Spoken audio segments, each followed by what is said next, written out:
All right, you guys, so today we're going to talk about cows and the suffering associated with cows and just the burden, the karmic burden that they are currently carrying esoterically.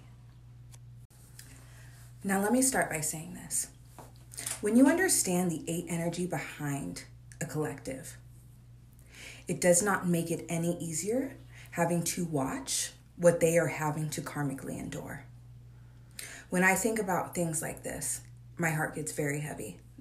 That's what's leading me to doing this video. That's what led me to do a little bit of digging mythologically speaking about this topic, because I find that the more I can try to explain it, the easier it is for me to bear. Now, when I was thinking about this topic, numbers were coming to me, sequences were flowing to me. But I said, let me keep it precise as far as pulling the numbers from the mythology itself, because that also serves to support what I try to teach you guys about these concepts, about 8 energy, about the reversing of roles, about things having to play out because it's associated with divine justice. It's associated with a soul's growth. So the mythology that I want to pull from today is Hinduism as well as Egyptian mythology. Now, we're going to start with the concept called Goloka. Okay, this is the world of the cows, or the cow realm, according to Hindu mythology. The placement of this location is 500 million yojanas, or 4 billion miles above Vaikuntha Ioka, which is the abode of the supreme deity, Vishnu. And there is also a verse referenced, right? A verse found in Brahma Samhita 5.43. Now, this is important because I'm a numerologist, okay? So forgive me if I mispronounced. I did my best to look up how to pronounce things, but these are not my primary frames of reference. But I also want you to understand that it's important to pay attention to these numbers. But in addition to that, let's touch on the Egyptian mythology, or the myth of the heavenly cow and destruction. Okay, this is going to help you guys understand more so the 8 energy behind it as it relates to the myth itself. Okay, so when we're talking about this story, we're talking about a relational responsibility held by the cows. We're talking about an embodiment of the goddess Nut, okay? Now, when I say relational issue, and we're going to get back to it, okay, this is what I mean. Relational issue. You do not have to be the being responsible for the direct destruction or the direct massacre. Involvement holds karmic ties just the same. You are equally responsible. You have just as much blood on your hands. And when it's a relational issue, it's association, but it's also how you're choosing to now, it's 25 energy. How you're choosing to navigate this world is pulling in karmic darkness, karmic death, right? That's what 7 represents. 2 and 5 total 7, okay? So it's important for you guys to understand that. Not fully being aware, not fully knowing, not really being able to do anything about it does not exempt you from karma being pulled in the realm of 8. And before I get into the numbers, I also want to touch on the concept of suffering as it relates to the purification process, spiritually speaking. When you are placed at a place of bliss, as this myth alludes to, a place of great responsibility, a place of great weight, the myth also talks about that. The weight is so heavy, 8 beings, 8, needed to support the weight of the heavenly cow, okay? You guys need to pay attention to numbers, okay? But in addition to that, we're talking about weight, we're talking about responsibility, we're talking about bearing a burden here, okay? When you are placed at a high position, advanced placement requires great responsibility and the ability to not only order suffering, but the ability to endure it. When we talk about the most sovereign, supreme beings, we're talking about beings that possess great compassion. Beings that can rule justly because they know what it's like on both sides of the table, hence 8. Okay, we're talking about beings who understand what it's like to go through these things. We're talking about beings who hold such a high level of awareness and a high level of responsibility. That constant rebirth is required to continue to cultivate awareness and to continue to cultivate purity of heart that's required to remain at that level of ascension. So getting back to the Egyptian concepts, we're talking about a being that was involved in the intentional attempt at the destruction of humanity. The getaway vehicle, so to speak. There's responsibility there. The amount of blood that was shed, the blood river that was created by these actions. A slaughter. So when we have beings that incarnate here, and that is the outcome, can you start to understand how this works? Now let's get a little bit into the numbers, my favorite part. Okay, 500. So I've told you guys in previous videos, when we're talking about karma, we can talk about internal emotional karma, which is 5, or we can talk about external action-oriented or reaction-oriented karma, 8. Okay, here we have 500.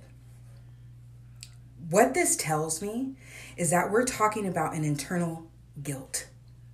We're talking about an internal restriction. We're talking about something that is taking place inside of these beings. Okay. Now, when we pair it with 00, 00 is the number of what? I told you guys about this number before as it relates to celibacy. A reset, because 0 is the number that represents the beginning, the end, source, and all. Okay. So when we have that 2 times, anytime you have a number presented 2 times the relational number, we are talking about a relational reset here. Okay, we are talking about a change in how you're relating to others, a change in how you're relating to the world in general. Okay, and this can only come with profound experiences, experiences that require you to look inward, experiences that require you to pay attention to your emotions, experiences that require you to strengthen your emotions. When we're talking about 5, we're talking about concepts like attracting what you think you deserve.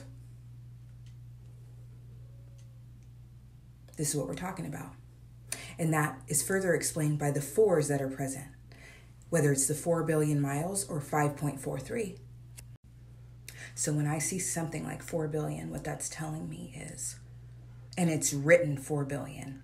So I'm not going to sit here and decipher zeros. I take things as they're written. I don't like to add numbers where they're not, because if they were meant to be there, it would be written out as the full number with the zeros. So I'm paying attention to the 4 here. 4 is a number that represents awareness, intellect, insight, but also agreements. So what I'm recognizing here is we're talking about an agreement to endure 500 energy, to gain greater awareness, but also to burn off karmic debt. This is further confirmed by 5.43. When we're talking about 5.43, using Demetra's number system, you remove decimals. So we're left with 543. Using Demetra's number system, if you have 3 digits in a sequence or an odd number of digits in the sequence, you're going to isolate the first digit. That's going to give you a solid understanding of the realm of focus. Our realm of focus here is 5, the karmic realm. We're going to then decipher the remaining digits 2 digits at a time. So what is 43? Awareness or an agreement to manifest, because 3 is the number of manifestation. What's the total of 4 and 3? 7. The number of what? The dark side of karmic matters. The darkness that sets in after trauma. Death. Connection to a foe. Rebirth. Transformation. Metamorphosis. Get it?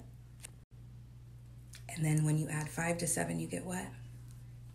12. The number that I have assigned to a being navigating the realm of 2 in order to greater achieve the resonance of 3. 12 is the number of stability or instability, so to speak, working towards stability, because 3 is the stable number and 1 and 2 totals 3. So what this tells me is, spiritually speaking, these beings are being purified, strengthened, gaining greater awareness, and learning to manifest a new experience.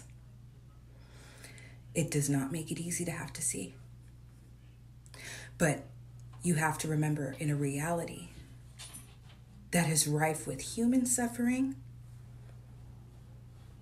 we cannot expect animal suffering to be eliminated, especially when animals themselves consume each other so viciously. And you might ask, well, Demetra, how will we know when this karmic debt is paid off? In my opinion, when cows are extinct because they've completely ascended to a different experience, or when humanity chooses to completely stop their consumption. Shifts. This is about shifts. That's why 23 is the number of what? Karmic shifts. Now, let's not forget that humanity is at the top of the food chain here. And usually this is an awareness issue, not a malevolence issue. It's easy to consume something when you're not having to be there to watch it being slaughtered, right? I myself don't consume beef, okay? But I'm not here to demonize people that do. You have worked, evolutionarily speaking, spiritually speaking, to attain the current reality, to attain the current frequency that you're at, the human experience. You've worked for this. So if you want to consume meat, that is entirely up to you. But you are also a being that has been given the gift of what? Compassion and awareness. You get to choose what you want to be a part of. It is entirely up to you.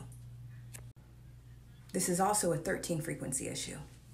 Beings navigating the realm of 3 in order to gain greater awareness.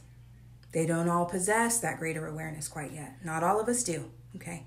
So like I said, it's usually not a malevolence issue, just a lack of awareness, right? A lack of direct contact or experience with these beings. So I don't like to demonize, like I said, but also considering when you have religions like Christianity that promote animals as our food sources, these are things we have to pay attention to. So 4 has several meanings, and one primary one is awareness. That is not only going to apply to the cows themselves, but to the human beings.